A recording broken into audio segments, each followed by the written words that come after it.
Hello, beautiful creators. Rebecca here, your vibe mentor, here with another video on how to raise your vibration so you can live your best life.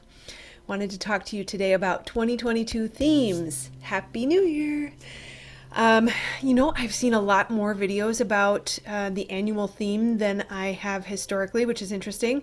Curious how the rest of the community also is channeling the same information, the need to really tap into what we're sensing is coming. And good news is it's good things, new themes, different than 2020 and 2021, which is awesome. So thank goodness for new energy, hey? So I have tried not to watch the other videos. I have watched one, I believe, and wanted to make sure that this is pure from what I'm sensing. And I know that because you're in this community that we are in lockstep and doing this together. So ideally this will offer value to you. Of course, the theme for a year is going to be specific to a person. But of course, if you're drawn to me and the things that I speak about, we're going to have some similarities. So I would say first and foremost, kind of getting the obvious out of the way is the Great Awakening. It is so cool to watch all of the people who are coming alive and becoming aware and becoming more conscious and more self-aware and becoming the observer, which would mean their true self, right? Getting in touch with the truth and our divinity. And so it's so beautiful to watch so many people come full circle in their journeys. And of course, the Great Awakening is happening and everybody sees it. And so that just, get number one out of the way. Number two, this one I'm really excited about is connection. And I know I've talked about it. Ooh, I'm shaking the world here. I know I've talked about it in other videos, but it's a pervasive, very obvious theme. Probably one of the most prominent in my awareness right now. And that is connection. That so many of us spiritual beings have gone through the dark night of the soul or are going through the dark night of the soul and going through a hermit phase and felt that the only safe place was to be in a place of seclusion and not really feeling like there's people around us to connect with or that we have the support of like-minded individuals locally. And I can feel that is changing. I see the evidence of it. There's no denying what's happening, that we are coming together, that so many different groups are organizing communities, buying land, planting fruit forests so that we can get back to the land, get back to Mother Nature and start to live in a community and support each other and connect with the like-minded individuals. And even if it's connection, on a digital platform instead of in person, there's just more and more connection happening. And more people, I would say number three, are stepping into their purpose. That a lot of us went through the process of awakening, and yet we kind of paused in that hermit mode or that seclusion mode or protection mode, right? We have the majority of the tools to manage our own consciousness, but we haven't been engaging with others as much as we could be.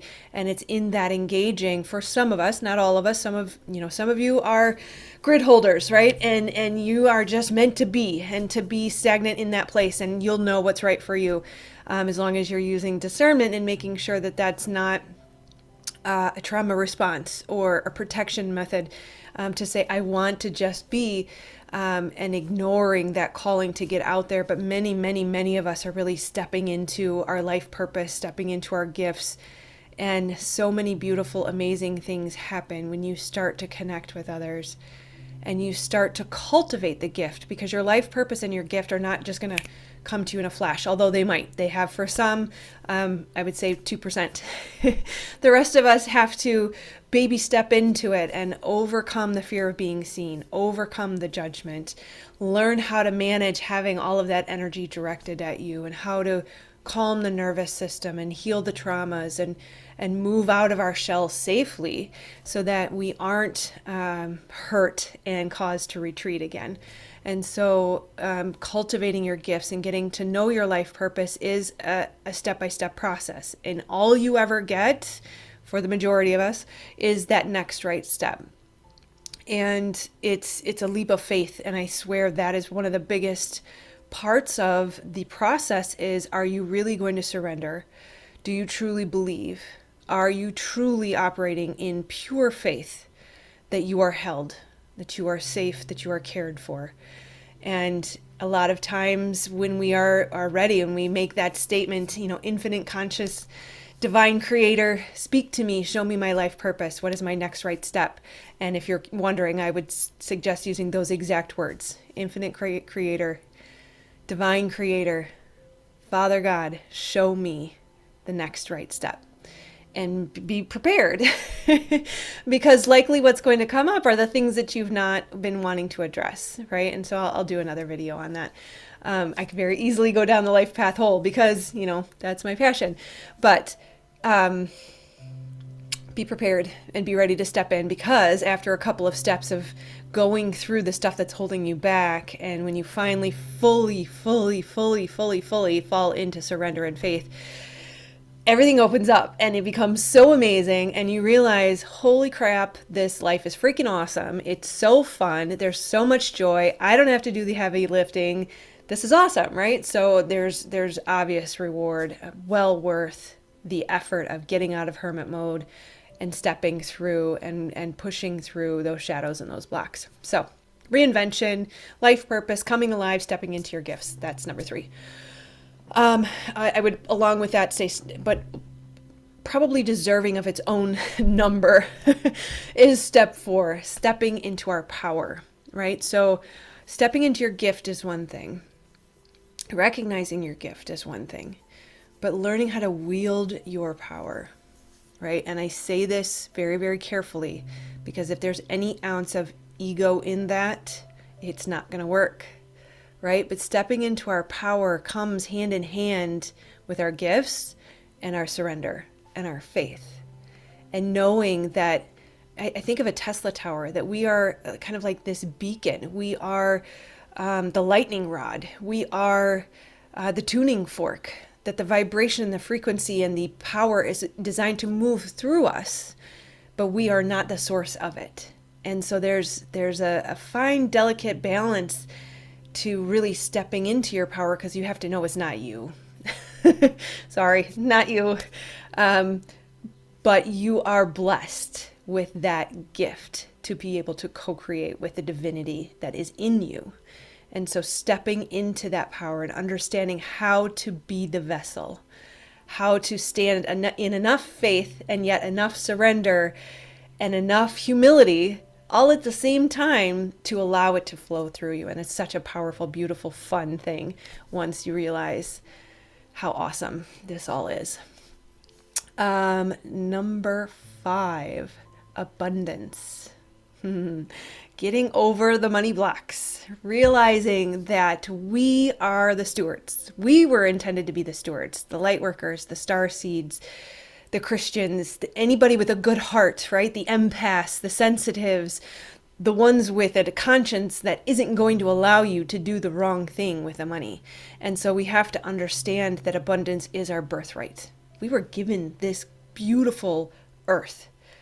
Our mother is under the care and our responsibility to take care of. That's a lot of responsibility. That's awesome. That is all the abundance that exists, is between our mother and everything she provides, and our father and the gift of the power and the gifts and the life purpose that we've been gifted. All of those things, that is abundance. That it's all designed for us. And that's the awesome part, is we get to step into living in peace and in fulfillment and in comfort and in joy. And none of this is Pollyanna-ish, because I've seen the evidence, not just for my life, but for my clients as well. It works. It's all available. The only thing standing between you and it is your belief. One, if you're questioning right now, can I really have this? Is she just feeding me a line of crap? There's a belief in there. And 2, you, right? You are the only thing standing in your way. And so mindset, processing traumas, releasing emotions, all the things that I teach. So yes, point being, abundance is available to you, and you are being asked to step into it. You are being asked to accept it. You're being asked to steward the world's resources because we need more people like you to be responsible stewards of the world's resources. It's time to take it back. So get ready. It's your turn. Number 6, always be connected. I will credit Marie Sheldon for the term or the acronym ABC, right? Always be connected. So how do we maintain our connection? It's more than just high vibration because we're going to fluctuate between the higher and the lower emotions, right? There's going to be triggers. There's going to be the gifts that come to us, and we can recognize that if we get triggered, if we drop in our frequency, there's a signal there, right? That's the indication, hey, there's something to work on. So we can start to see those as gifts. But it's more than that. It's more than just maintaining the vibration, because we can use energy healing. We've started to learn how to bring ourselves back up when we fall down. But outside of the vibration, the connection to your source, there's something that happens in the brain that is very difficult to articulate when you are in connection. It's in surrender. You're in faith. There's a peace. I didn't really think about this before I made the video, so it's flowing through at this moment. But when we are in connection, there's a stillness. There's an openness, and you're in your heart instead of in your mind. And the stillness and the quietness is the openness to allow the flow and the intuition, the communication and the guidance. I was just gifted the opportunity to demonstrate what it looks like to not be there and to now come there. So again, that the theme just keeps coming up. How do we stay there? Right? And so we'll be learning that throughout this year and probably years to come. We are the leaders. If you're here now learning this in this year, there likely will be others that we get to help come along in future years. But it is becoming more and more of a necessity in my life, and likely in the lives of you if you are here. That feels good. Number 7, final number, leadership. And this again is tied to number 6, is embodying everything that we know, living it. So what is leadership? It is embodying, right? It is eating the foods, doing the meditations, doing the journaling, doing the breath work, staying connected, right? Remaining in that flow and living by example. And it is not our job to run around and tell people with our words what they should be doing. It is our job to lead by example and to fully embody it so that people come to us and say, what are you doing? I want what you have because you're doing something right. And so when we are fully embodied, we become leaders without exerting force. And that's what it's really all about, surrender and allowing it to flow through us. Holding the frequency in our bodies, the connection, and in teaching our body to help us hold that state, even when the mind gets amped up, triggered by a cracker, whatever it is.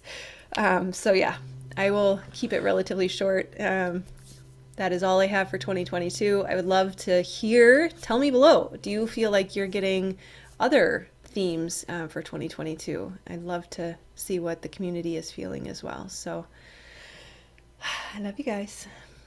Like, subscribe, share, comment, all the good stuffs. I'll see you on the next video. Namaste.